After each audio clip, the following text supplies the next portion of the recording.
Well, good morning, everyone. It's nice to see you once again after a 1 month long hiatus. And we're hoping that we will see you here at the temple. But as it turns out, we're going to have to wait just a little while more. So in the meantime, let's remain safe and healthy. As usual, we'll begin the service with the singing of the Vandana Ti-Sarana. And this is found on page 7 of the Red Service book, followed by a recitation, our pledge, and then the Sutra. The Sutra for this morning is Juseige. Juseige is found on page 54 of the Red Service book. And this is followed by my Dharma talk.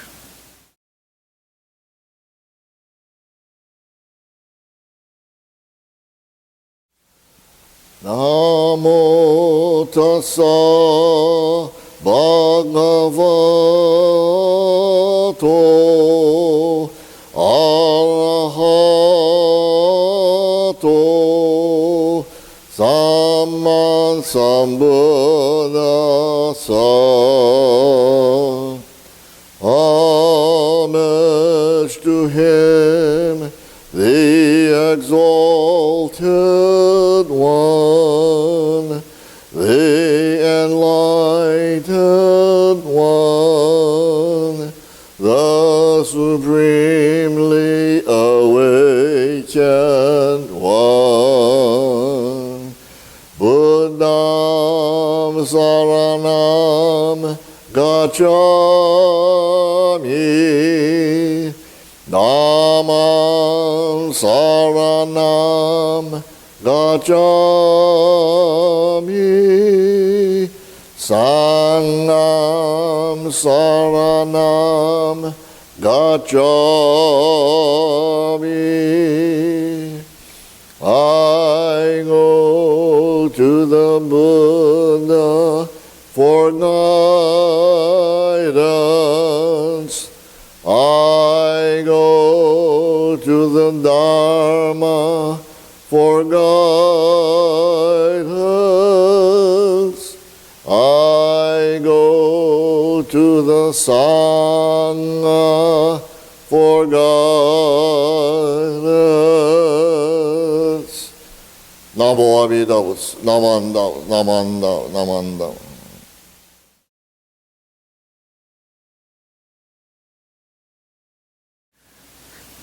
Reaching out to others, I will share a smile and gentle words, just like the Buddha, who always calls out with aloha. Breaking away from my greed, anger, and ignorance, I will try to live in peace and harmony, just like the Buddha, who shares tranquility and kindness with all. Moving forward from self-centeredness, I will share a life of joy and sorrow with others, just like the Buddha, whose caring heart always embraces us. Realizing that I live because of others, I will strive to live life to the fullest with an attitude of gratitude, just like the Buddha who promises to embrace us all. Namo Amida Butsu.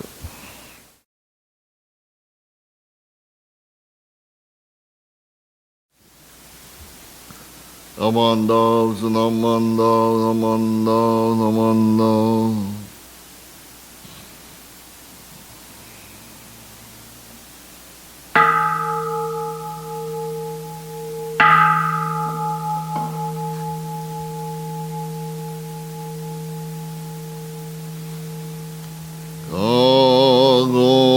Kansho segan Ishimu Jodo Shigang Fumanzok Seibu Joshoga Gao Muryoko Uidai Seshu Usai Shobigu Seibu Joshoga Dashi Jobundo Myosho Joji 의교 미쇼몽 세부조쇼가 리역징쇼냉 교회 슈방교 지금의 조도 이쇼텐닝시 옌느기엔다이고 우쇼무사이도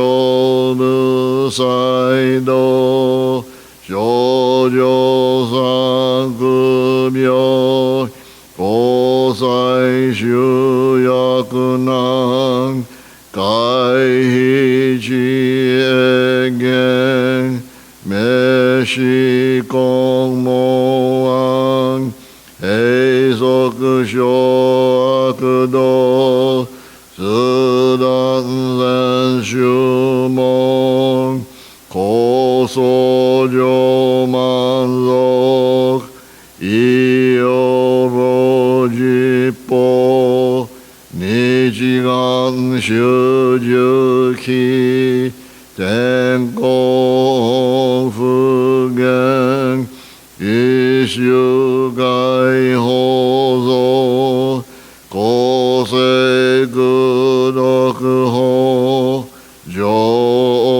조다이슈즈 세포시시그 그요 이사이브 그속크슈독크홍 간내신조만 독크이상가요 뇨분무게치 쯔단미푸쇼 난다그에릭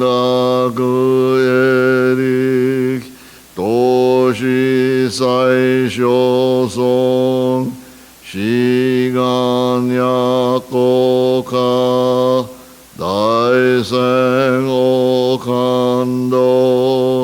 독크쇼텐닝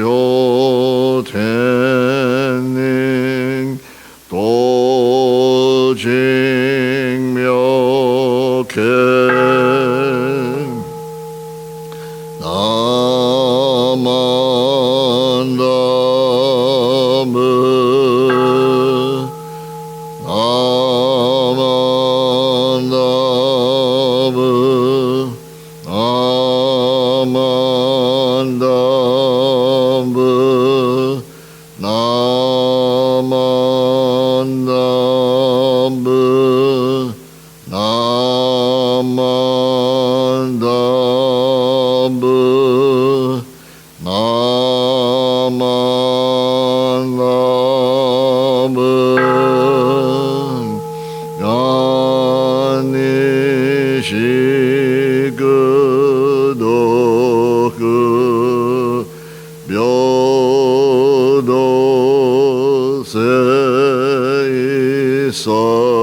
Will you please join me in putting our hands together in reverence as I read these words written in one of the wasangs by Shinran Shonin.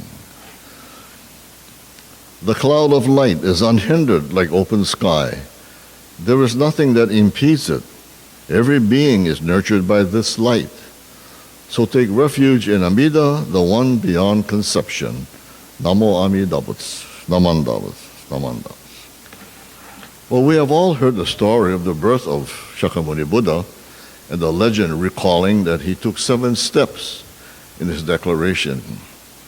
The 6 steps being the realm of delusion, the 6 realms of existence, and the 7th, the means of transcending them.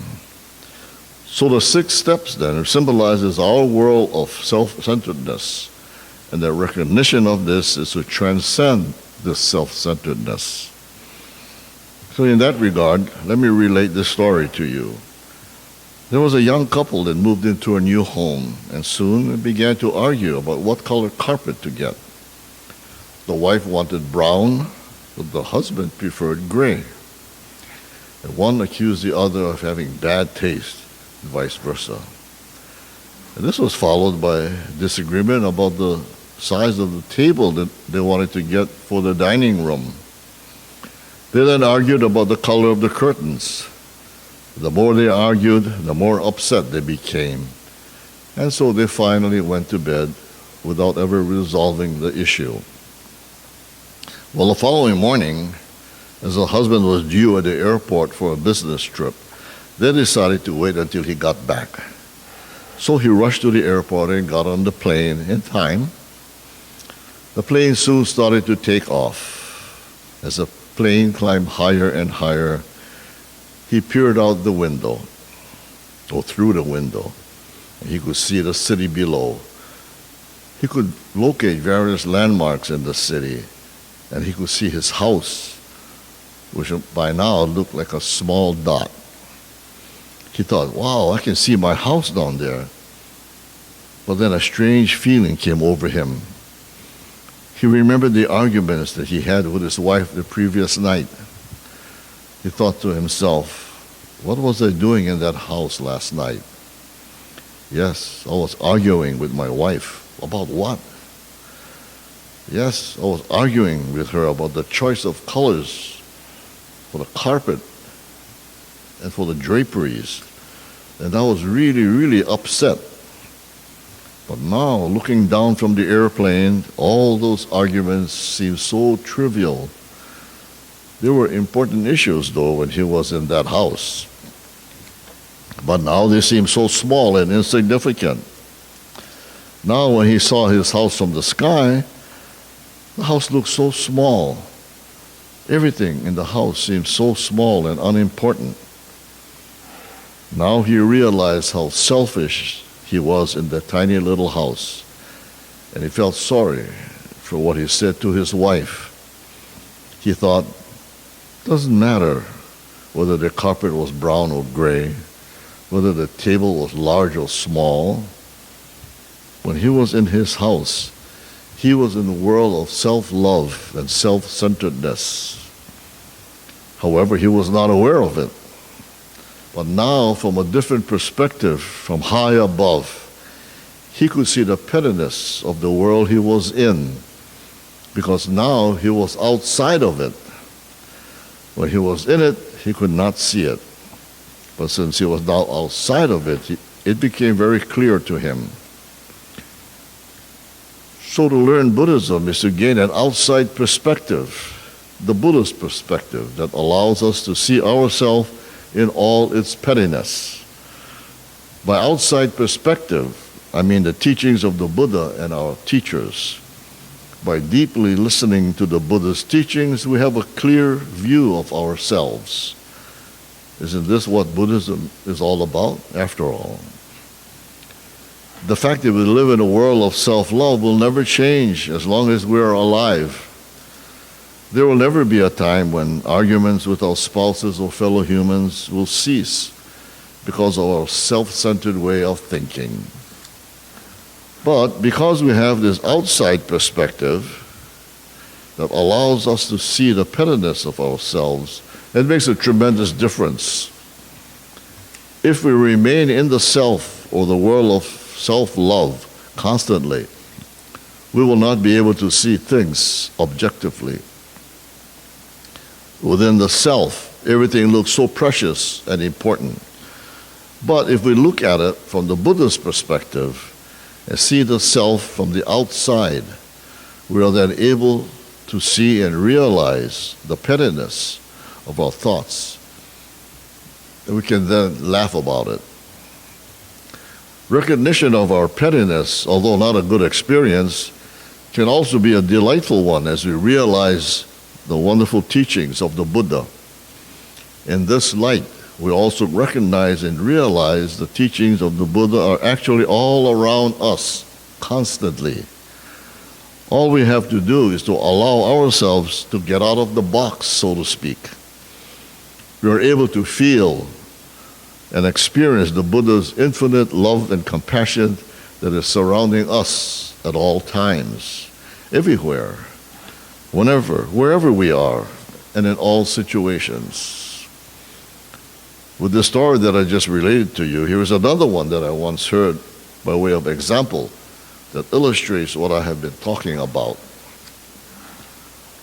Well, one day after working out for about an hour at his home in Kailua, this person decided to go into town to pay a visit to a friend of his. Well, before doing so, he stopped by at a local McDonald's restaurant for a cup of coffee, a big sweet potato pie, and a cup of cold water. So as he drank the cool water in the hot summer day, he felt a moment of exhilaration as the cold, cold water was going down his throat. He then put a package of sugar in the coffee, followed by some cream. He stirred the coffee and smelled its comforting aroma and began to drink it. Then he took a bite of the baked sweet potato pie. Again, he felt exhilarated with the thought that all was well in the world, that this is what life was all about, and felt as though he was in the Pure Land. At that moment, he was in the Pure Land. After draining the contents of the coffee and finishing off the delicious sweet baked potato pie, that is, he got in his car and started to make the drive through the polytunnels and into Honolulu. As he was driving on the freeway, he gazed up at the Kola Mountains and thought, what a beautiful sight to behold. He never realized that the koalas are right there, each and every day for millions of years, and only now did he gaze upon it with awe. He was amazed at the beauty of nature's work with all the ridges along the side of the mountain, with streams of water flowing down a few of those ridges. And as it has rained just a little while ago. So as he was telling this story, it reminded me of what the former Bishop Yoshiaki Fujitani says in some of his Dharma message from time to time.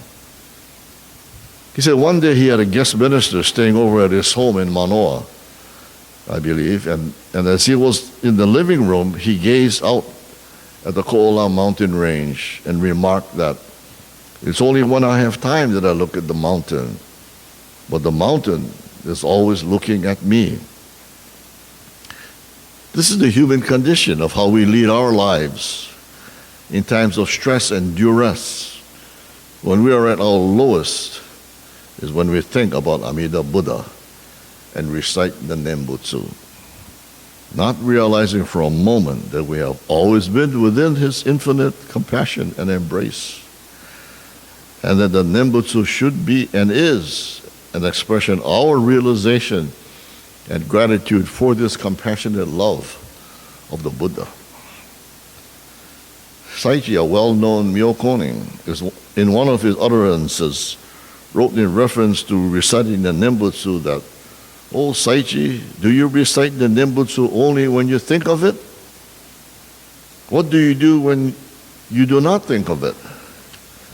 Yes, well, when I do not think of it, there is the Namo Amida Butsu, just the same.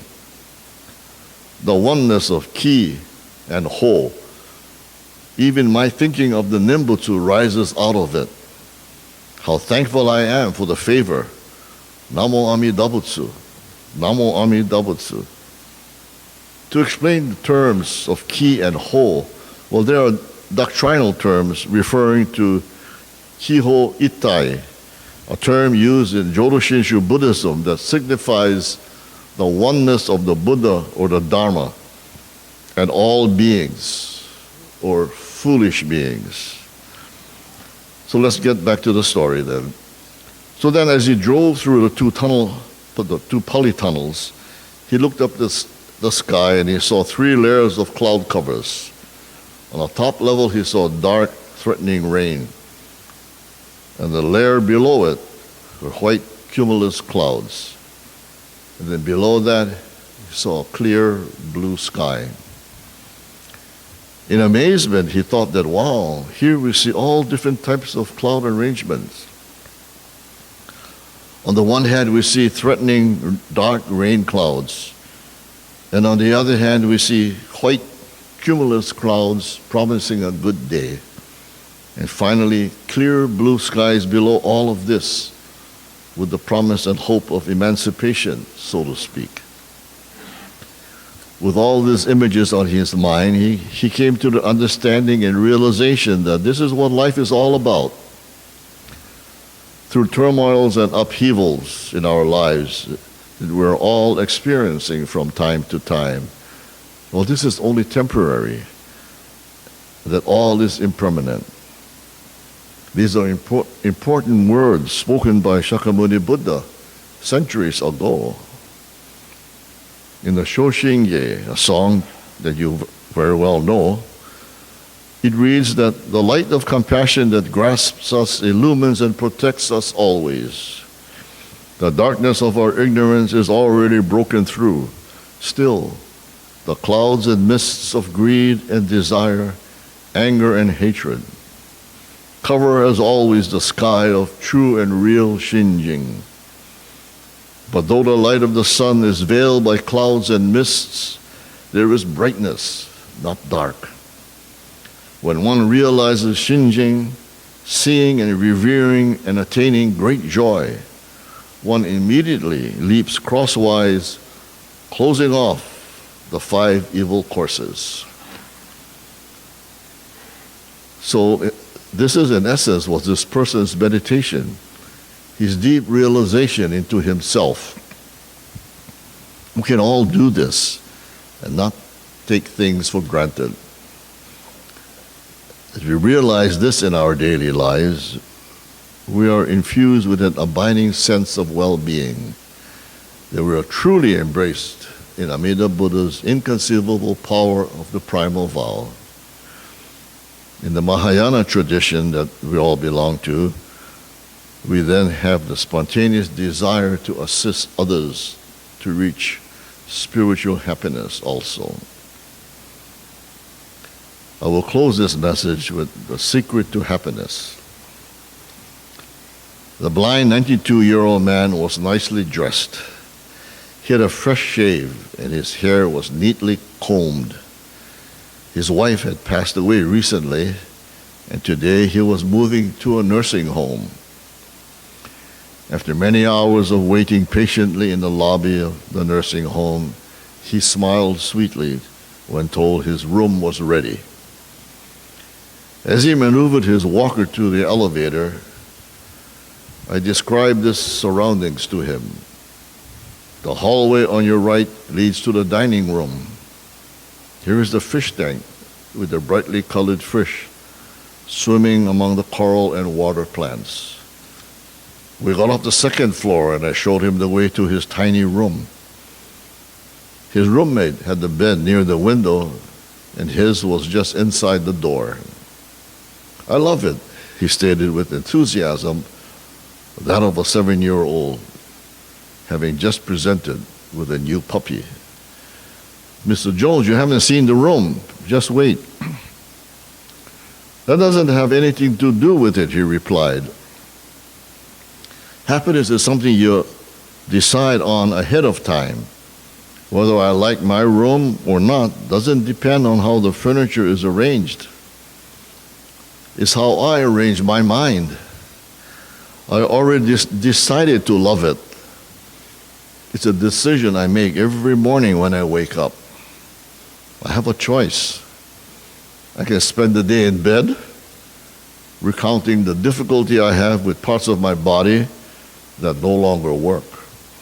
Or get out of bed and be thankful for the ones that do work.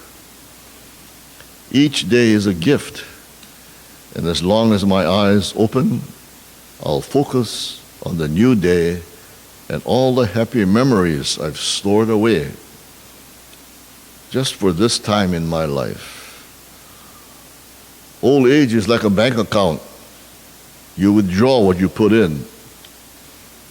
So the advice to all would be to deposit a lot of happiness in the bank account of memories. Free your heart from hatred. Free your mind from worries. Live simply, give more, and expect less. Thank you very much. Let's put our hands together and recite the Nembutsu. Namo Amida Butsu. Namo Amida Butsu. Namo Amida Butsu.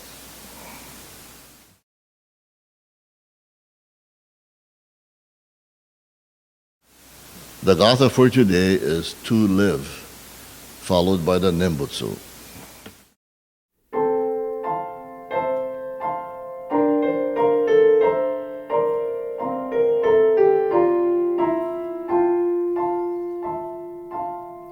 In gratitude for yesterdays I've seen, in gratitude for gift of life today, in gratitude for my tomorrows yet to be, I bow in kansho.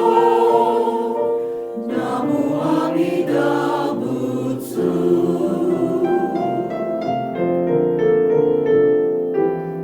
This life of mine, just as it is, this heart of mine, just as it is, such as I am, I wish that dearly only this, to live my life, this day as I am.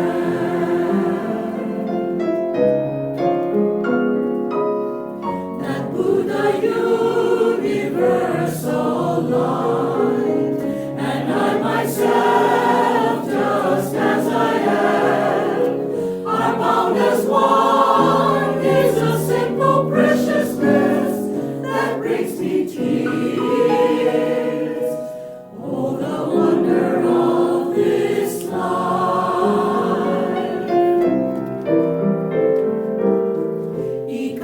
Ikasarete ikite kita,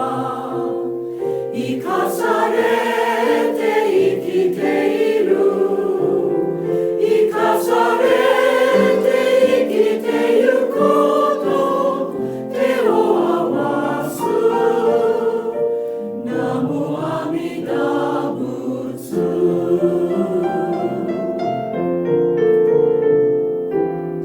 Kono mama no waga inochi, kono mama no waga kokoro, kono mama ni kanomi marinase, itasurani, ikinamkyo.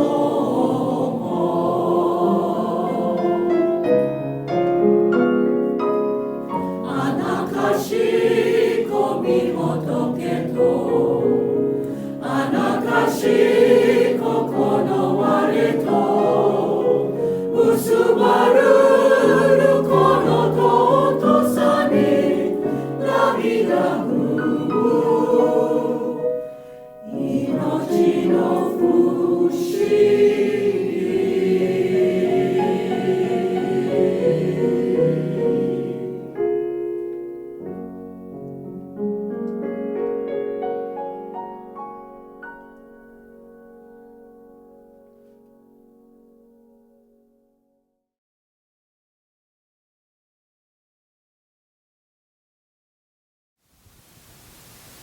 Namo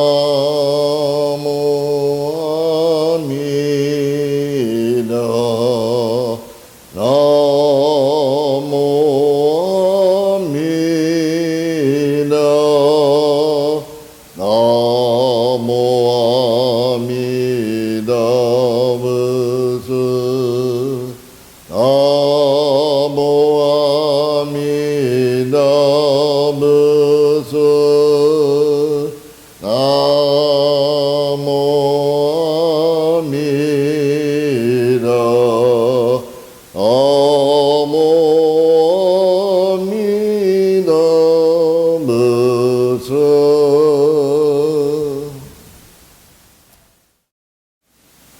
The Dharma speaks to us through the sounds of the world, forcefully and eloquently and beautifully.